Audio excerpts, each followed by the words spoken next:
When Konstantin Dzhengozov turned down a corporate development role in the U.S., he wasn't walking away from opportunity. He was running towards a different kind of growth.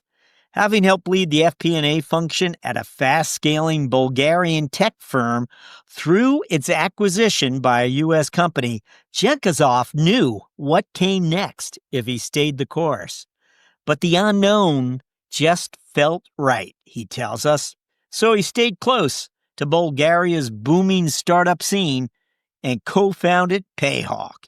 You'll hear that story and much more on today's episode.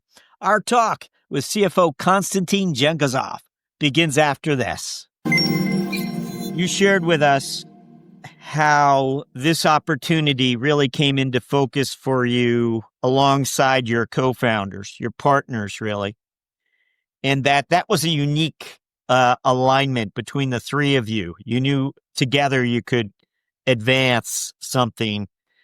That doesn't come to everyone. They don't always find those types of co-founders or partners, and that's when opportunities, I think, sometimes are not going to be pursued.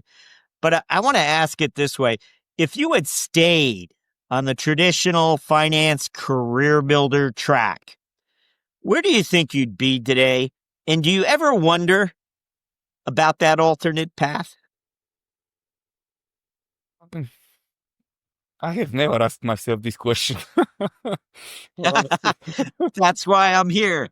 But it wasn't a foregone conclusion. Maybe these individuals wouldn't have been part of your professional ecosystem. So you would have stayed in the FP&A world and maybe jumped to another company, a larger enterprise, and get more responsibility with the CFO track. And for many, it's a 20-year track. It wasn't for you, but for many it is.